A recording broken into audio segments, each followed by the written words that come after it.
Hello बच्चों, क्या हाल चाल है? कैसे हैं आप लोग? आशा करते हैं आप लोग बढ़िया ही होंगे। ठीक है, चलिए आज नया टॉपिक स्टार्ट करते हैं। ठीक है दोस्तों, नंबर सिस्टम हमारा चल रहा था। ठीक है, संख्या पद्धति हमारी चल रही थी, उसमें नंबर सिस्टम है। ठीक है, चलिए नया टॉपिक देखते हैं। क्या है हमारा नया टॉपिक? भाज्यता की जांच पर आधारित प्रश्न। अब यहां से हमारा प्रश्न स्टार्ट हो गया है। ठीक है, क्वेश्चन अब हमारा स्टार्ट होगा। ठीक है, 3 वीडियो आपको प्रोवाइड करवाया गया था, जिसमें से उसमें केवल कॉन्सेप्ट ही कॉन्सेप्ट था। ठीक है, उसका परिभाषा था। ठीक है, उसके बारे में था क्या होता है क्या नहीं होता है, परिमेय संख्या, नंबर सिस्टम, पूर्णांक संख्या, पूर्ण संख्याएं और नेचुरल नंबर जो होते हैं, ये आपको बताया गया था। ठीक है, अब इसमें भाज्यता की जांच पर आधारित प्रश्न है, यहां से प्रश्न स्टार्ट होता है। ठीक है, चलिए देखते हैं कैसे कैसे कैसे प्रश्न आते हैं। ठीक है, चलिए देखते हैं। दो से विभाज्य संख्याएं वह संख्या दो से विभाज्य संख्या क्या होती है? ठीक है, आप लोग कमेंट में जाके कमेंट बॉक्स में कमेंट कीजिए सब लोग। ठीक है, कोई संख्या दो से तभी विभाज्य होगी जब उस संख्या का अंतिम दो अंक जो होता है 0 0 हो या कोई सम संख्या हो। ठीक है, दो से कोई भी संख्या तभी विभाज्य होगी जब उसका दो अंक 0 0 हो लास्ट में। ठीक है, या फिर कोई भी सम संख्या हो। ठीक है, जैसे 52 84 लास्ट की जो संख्या है क्या है? हमारी सम संख्या है। और इसमें भी क्या 50 हमारा क्या है? सम संख्या है। ठीक है, तो ये क्या हो जाएगा? दो से विभाज्य हो जाएगा। ठीक है, मान लेते हैं कितना है? 400 है, तो लास्ट की जो दो संख्या क्या है? हमारी 0 0 है, इसका मतलब क्या है? दो से कट जाएगा। ठीक है, अगर मान लेते हैं 1000 है। ठीक है, अगर 10,000 है, मान लेते हैं कितना है? 10,000 है, ये भी क्या है? लास्ट में अंतिम संख्या क्या है? 0 0 है, तो क्या हो जाएगी? ये दो से कट जाएगा। समझ में आया दोस्तों? चलिए दूसरा कह रहा है कि 4 से विभाज्य संख्याएं ज्ञात कीजिए। दूसरा कह रहा है कि हमारी 4 से विभाज्य संख्याएं ज्ञात कीजिए। ठीक है, 4 से विभाज्य संख्याएं क्या होती हैं? ठीक है, कोई संख्या 4 से, सॉरी यहां पे 4 रहेगा। ठीक है, कोई संख्या 4 से तभी विभाज्य होगी जब उस संख्या का अंतिम दो अंक 0 0 हो। 4 से कोई भी संख्या तभी विभाज्य होगी दोस्तों जब उस संख्या का अंतिम दो अंक कितना हो? 0 0 हो। ठीक है, और अंतिम दो अंक 4 से विभाजित भी हो। अंतिम दो अंक जो होता है वो 4 से विभाजित भी हो, तभी वह संख्या क्या होगी? 4 से विभाज्य होगी। देख लीजिए, जैसे क्या होता है 79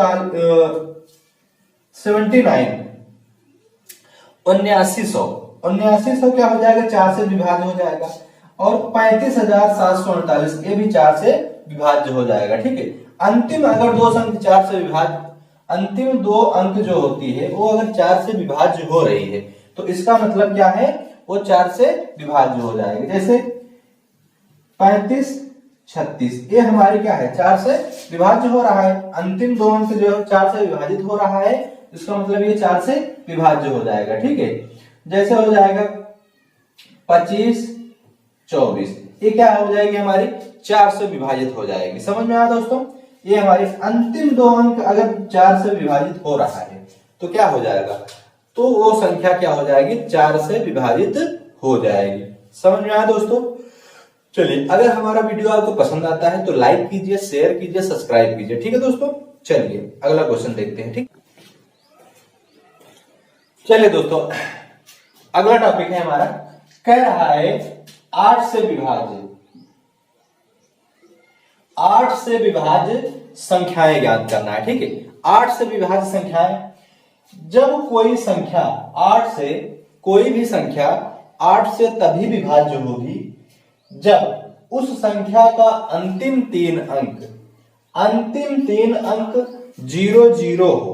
अंतिम तीन अंक कोई भी संख्या हो, उसकी जो तीन अंक होती है वो क्या हो दोस्तों? 0 0 हो। ठीक है, जब 0 0 होगी तभी वह संख्या 3 से वो 3 अंक जो होती है 8 से विभाज्य होनी चाहिए। जो अंतिम 3 अंक होती है वो 8 से क्या होनी चाहिए, विभाज्य होनी चाहिए।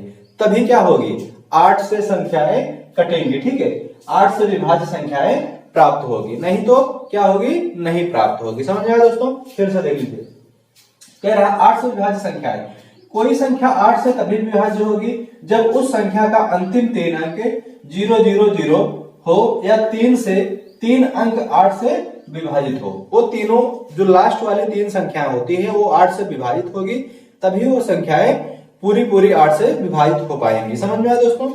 चलिए अगला है हमारा एग्जाम्पल है, हमारा कह रहा है कि 49,300 क्या है, ये 8 से विभाजित है। ये क्या है दोस्तों, 8 से विभाजित है। और ये लास्ट वाली संख्या जो 488, ये भी क्या है, हमारी 8 से विभाजित है, ठीक है। इसलिए क्या है, ये संख्याएं हमारी 8 से विभाजित है। समझ में आया दोस्तों? चलिए अगला है हमारा 3 से विभाज्य संख्याएं। 3 से विभाज्य संख्याएं, कोई संख्या 3 से तभी विभाज्य होगी जब उस संख्या का अंकों का योगफल उससे विभाज्य हो। ठीक है, कह रहा है कोई संख्या 3 से तभी विभाज्य होगी जब उस संख्या का अंकों का योगफल उससे विभाज्य हो। कहने का मतलब है दोस्तों, जो संख्याएं हैं हमारी, उसको जोड़ने पर अगर 3 से कट रहा है तभी वह संख्या 3 से विभाजित होगी, अन्यथा नहीं होगी। ठीक है, एग्जाम्पल है हमारा 9366 क्या है, ये हमारा जोड़ने पर 3 9 3 12 12 12 6 18 18 6 24 24 क्या होता है दोस्तों, 3 से विभाजित होता है। ये देखो 4 2 6 8 6 14 14 4 18 18 क्या होती है हमारी, 3 से विभाजित होती है। समझ में आया दोस्तों? चलिए अगला टॉपिक देखते हैं। चलिए दोस्तों अगला है हमारा भाज्यता पर आधारित प्रश्न का है। कह रहा है 9 से विभाज्य संख्याएं क्या होती है। ठीक है, 9 से विभाज्य संख्याएं को कैसे ज्ञात करते हैं। ठीक है, देखिए कोई संख्या 9 से तभी विभाज्य होगी, 9 से तभी विभाज्य होगी जब उस संख्या का योगफल 9 से विभाज्य हो। कोई भी संख्या हो दोस्तों, 9 से तभी विभाज्य होगी जब तक कि 9 से विभाज्य उसका योगफल जो होता है वो 9 से विभाज्य ना हो। ठीक है, जैसे एग्जाम्पल है हमारा 96,525 96,525, इसका जब योगफल करेंगे तो कितना हो जाएगा, 9 6 15 15 5 20 20 7 27 27 क्या होता है दोस्तों, 9 से विभाज्य होता है, 9 से विभाज्य होता है। ऐसे कोई संख्या और ले लेते हैं, जैसे 5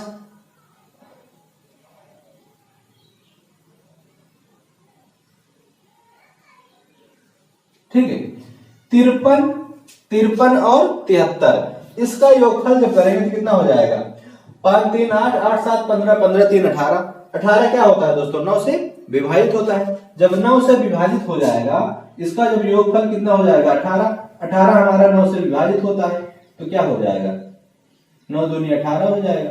मतलब ये संख्या जो है हमारी, ये संख्या जो होती है हमारी, ये 9 से विभाजित होती है। ठीक है, यूनिट डिजिट ऐसे ही निकाला जाता है। ठीक है दोस्तों, यूनिट डिजिट ऐसे ही निकाला जाता है। समझ आया दोस्तों? जब कोई भी संख्या 9 से तभी विभाज्य होगी जब उसका योगफल जो होता है वो कटना चाहिए। योगफल अगर कट जाएगा तो इसका मतलब क्या होता है, 9 से वो संख्या कट जाएगी। समझ आया दोस्तों?